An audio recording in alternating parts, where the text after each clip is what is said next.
Hi guys, welcome back to ATH classes. ഇടിമിന്നൽ ഒരൊറ്റ second കൊണ്ട് ആകാശത്ത് മിന്നിമായെന്ന വിസ്മയം. കാണാൻ ഭംഗിയാണെങ്കിലും ആള് അത്ര ചില്ലറക്കാരനല്ല, അപകടകാരിയാണ്. ഈയിടെയായിട്ട് ഇടിമിന്നലായിട്ടുള്ള മരണവും വളരെയധികം കൂടിക്കൊണ്ടിരിക്കുകയാണ്. സോ നമുക്ക് ഇടിമിന്നലിന് പിന്നിലുള്ള ശാസ്ത്രം, അതിന് പിന്നിലുള്ള അപകടങ്ങൾ, അത് പ്രിവെൻറ്റ് ചെയ്യാനുള്ള മാർഗ്ഗങ്ങൾ എന്നിവയെക്കുറിച്ച് നോക്കിയാലോ? അതാണ് ഇന്നത്തെ വീഡിയോ. എന്താണ് ഇടിമിന്നൽ? അത് മനസ്സിലാക്കുന്നില്ലേ? നമുക്ക് എന്താണ് മഴ തരുന്നത്? എന്താണ് മേഘങ്ങളാണെന്ന് നമുക്കറിയാം. ഈ മേഘങ്ങളിൽ ജലബാഷ്പം ഉണ്ടെന്നറിയാം. ചില സമയങ്ങളിൽ ടെമ്പറേച്ചർ കുറയുമ്പോൾ ഈ ജലബാഷ്പം ഐസ് ക്രിസ്റ്റൽസ് ആയിട്ട് രൂപാന്തരപ്പെടും. ഇങ്ങനെ രൂപാന്തരപ്പെടുമ്പോൾ ചാർജുള്ള രണ്ട് കണങ്ങളുണ്ട്. പോസിറ്റീവ് ചാർജുള്ള കണങ്ങളുണ്ട്, നെഗറ്റീവ് ചാർജുള്ള കണങ്ങളുണ്ട്. അങ്ങനെയുള്ള കണങ്ങളായിട്ട് ഈ ഐസ് ക്രിസ്റ്റൽസ് മാറും. പോസിറ്റീവ് ചാർജുള്ള കണങ്ങളെ പ്രോട്ടോണുകളെന്നും നെഗറ്റീവ് ചാർജുള്ള കണങ്ങളെ ഇലക്ട്രോണുകളെന്നും പറയുന്നു.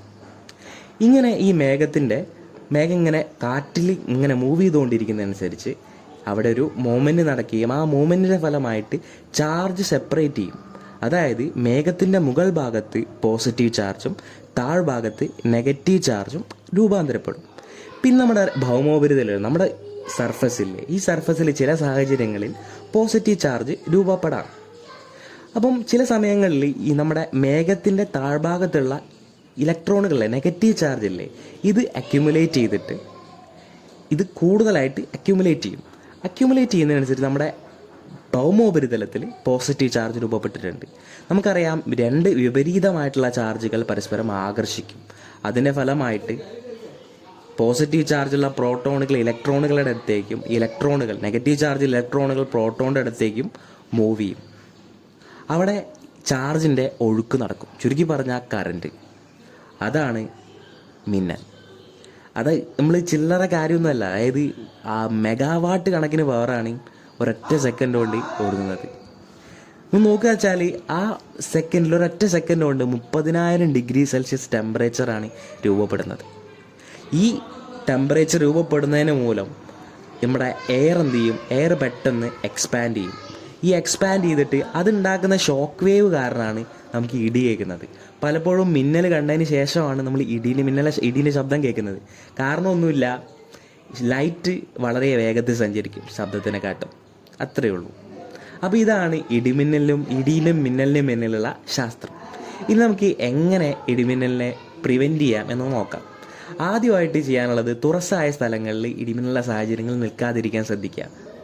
നിങ്ങൾ ഇതിൽ 30-30 റൂൾ എന്ന് പറഞ്ഞിട്ടുള്ള റൂളുണ്ട്. ഇത് നിങ്ങൾ മെയിനായിട്ട് കേട്ടിരിക്കുക. അതായത് നിങ്ങൾ മിന്നൽ കാണുകയാണെങ്കിൽ ജസ്റ്റ് ഒന്ന് കൗണ്ട് ചെയ്യുക, 1 to 30 ഒന്ന് കൗണ്ട് ചെയ്യുക.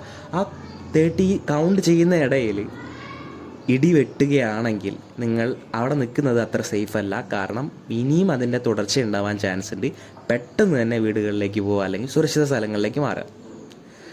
അതാണ് ഫസ്റ്റത്തെ കാര്യം. ഇനി രണ്ടാമത്തെ സാഹചര്യം എന്ന് പറഞ്ഞാൽ, ഒറ്റപ്പെട്ട് നിൽക്കുന്ന പോസ്റ്റുകളോ ഇലക്ട്രിക് പോസ്റ്റുകളോ മരങ്ങളോ ഒരിക്കലും നമ്മൾ നിൽക്കരുത്. ഇപ്പോൾ മഴയൊക്കെ പെയ്യുകയാണെങ്കിൽ നമ്മൾ ബേസിക്കായിട്ട് ചെയ്യുക എന്താ? മഴ കൊള്ളാതിരിക്കാൻ വേണ്ടിയിട്ട് മരത്തിൻ്റെ ചുവട്ടിലൊക്കെ പോയി നിൽക്കും. പക്ഷെ അങ്ങനെ ചെയ്യരുത്. കാരണം ഉയരമുള്ള വസ്തുക്കളാണ്. സോ ചാർജ് പെട്ടെന്ന് അതിലേക്ക് ഫ്ലോ ചെയ്യും. സോ അവിടെ നിൽക്കരുത്. അങ്ങനെ ചെയ്തിട്ടാണെങ്കിൽ നമ്മുടെ വിലപ്പെട്ട ജീവൻ നഷ്ടമാകാൻ ചാൻസ് ഉണ്ട്. അപ്പം ആ കാര്യങ്ങൾ ശ്രദ്ധിക്കുക. ഇനി നമ്മുടെ കാറുകളിലൊക്കെ ആണെങ്കിൽ കാറുകളിലേക്കൊക്കെ പെട്ടെന്ന് കയറുക. അങ്ങനെ കയറുന്നതിന് വഴി നമുക്ക് എന്ത് ചെയ്യാം? ഈ ഇലക്ട്രിസിറ്റി പ്രവാഹം, മിന്നലിൻ്റെ ഇത് പരമാവധി കുറയ്ക്കാൻ പറ്റും. സോ അങ്ങനെയുള്ള സുരക്ഷിതമായിട്ടുള്ള സാഹചര്യങ്ങളിലേക്ക്, സുരക്ഷിതമായിട്ടുള്ള സ്ഥലങ്ങളിലേക്ക് നമ്മൾ മാറുക. അതാണ് ആദ്യമായിട്ട് ചെയ്യേണ്ടത്. പിന്നെ നമ്മൾ തുറസ്സായ സ്ഥലത്താണ്, നമുക്ക് സുരക്ഷിതമായിട്ടുള്ള സാഹചര്യങ്ങളോ കാര്യങ്ങളോ ഒന്നുമില്ല എന്ന് വിചാരിക്കാം. ആ സമയത്ത് ക്രൗച്ചിങ് പൊസിഷൻ എന്ന് പറഞ്ഞിട്ടുള്ള പൊസിഷനിൽ നിൽക്കുക. കാരണം നമുക്ക് വേറെ യാതൊരു വിധത്തിലുള്ള വഴിയുമില്ല. ക്രൗച്ചിങ് പൊസിഷൻ ഒന്നുമില്ല. ഈ ഫുട്ബോൾ കളിയിൽ നിൽക്കുന്നതാണ്. ഈ കാലും മുട്ടും പരസ്പരം അടുപ്പിച്ച് ഒരു ഉരുണ്ട രൂപത്തിൽ മാക്സിമം നമ്മൾ ഭൂമിയോട് ചേർന്നുകൊണ്ട് നിൽക്കുക. ഈ പൊസിഷനിൽ നിന്നുകൊണ്ട് ഇതാക്കുക. എന്നിട്ട് പെട്ടെന്ന് തന്നെ നമ്മൾ എന്ത് ചെയ്യുക? അവിടെ നിന്ന് സ്ഥലം മാറി വേറെ സുരക്ഷിതമായിട്ടുള്ള സാഹചര്യങ്ങളിലേക്ക് പോവുക. ഇത്രയും കാര്യങ്ങൾ നിങ്ങൾ ബേസിക്കായിട്ട് അറിഞ്ഞിരിക്കണം. ഇനി മിന്നലേറ്റ് കഴിഞ്ഞാൽ എന്താ ചെയ്യേണ്ടത്? മിന്നലേറ്റ് കഴിഞ്ഞിട്ട് തിരിച്ചു വരിക എന്ന് പറയുന്നത് വളരെ പ്രയാസകരമാണ്. കാരണം നമുക്കറിയാം, മെഗാവാട്ട് കണക്കിന് പവറാണ് വരുന്നത്. സോ നിങ്ങൾ ചെയ്യേണ്ടത് വെച്ചാൽ ആദ്യം നമുക്ക് ശ്വാസോച്ഛ്വാസം ഉണ്ടോ എന്ന് നോക്കാം. ശ്വാസോച്ഛ്വാസം ഇല്ലെങ്കിൽ CPR കൊടുത്തിട്ട് CPR കൊടുക്കുക. CPR കൊടുക്കുന്നതിനെ പറ്റിയിട്ട് നമ്മൾ യൂട്യൂബിൽ ഒരുപാട് വീഡിയോസ് അവൈലബിൾ ആണ്. എന്നെങ്ങനെയാണ് ഇത് ഈ മിന്നലേക്കുന്നതുകൊണ്ടല്ല, ബാക്കി എല്ലാ കാര്യങ്ങളിലും ഈ ഹാർട്ട് അറ്റാക്ക് ഈ കാര്യങ്ങളിലൊക്കെ CPR കൊടുക്കുന്നത് വളരെ ഇമ്പോർട്ടൻ്റ് ആണ്. അപ്പം അത് എങ്ങനെയാണ് നിങ്ങൾ ജസ്റ്റ് ഒന്ന് യൂട്യൂബ് വീഡിയോസൊക്കെ കണ്ടിട്ട് അല്ലെങ്കിൽ മെഡിക്കൽ പ്രൊഫഷണൽസിനോട് ചോദിച്ചിട്ട് മനസ്സിലാക്കുക. അത് പഠിച്ചു വെക്കണം. CPR കൊടുക്കുക. എന്നിട്ട് CPR കൊടുത്തതിന് ശേഷം നമ്മളെന്ത് ചെയ്യുക, പെട്ടെന്ന് തന്നെ നമ്മുടെ ഹോസ്പിറ്റലിലേക്ക് എത്തിക്കുക. ഇനി പൊള്ളലേക്കുന്ന സാഹചര്യങ്ങളൊക്കെ പൊള്ളലേക്കുമ്പോൾ നമുക്കറിയാം അത്യധികമായിട്ടുള്ള ടെമ്പറേച്ചറിലാണ് ഉണ്ടായിട്ടുണ്ടാവുക, നല്ല പൊള്ളലായിരിക്കും. അപ്പോൾ നമ്മളെന്ത് ചെയ്യുക, വെള്ളം ഉപയോഗിച്ചിട്ട് വാഷ് ചെയ്യുക, നന്നായിട്ട് തുടർച്ചയായിട്ട് വെള്ളം ഉപയോഗിച്ചിട്ട് വാഷ് ചെയ്യുക, എന്നിട്ട് ആശുപത്രിയിലെത്തിക്കുക. സോ ഇത്രയും കാര്യങ്ങൾ നിങ്ങളൊന്ന് ബേസിക്കായിട്ട് ശ്രദ്ധിക്കുക. കാരണം ഈ സാഹചര്യങ്ങളിൽ ഇന്നിപ്പം ബീച്ചിലൊക്കെ കുറേ ആൾക്കാർക്ക് മിന്നലേറ്റെന്ന് കേട്ടിട്ടുണ്ട്. സോ മിന്നലെന്ന് പറയുന്നത് ചില്ലറക്കാരനല്ല. സോ ഒന്ന് കരുതിയിരിക്കുന്നത് നല്ലതാണ്. അപ്പോൾ എല്ലാവരും സേഫായിട്ടിരിക്കുക. Thank you.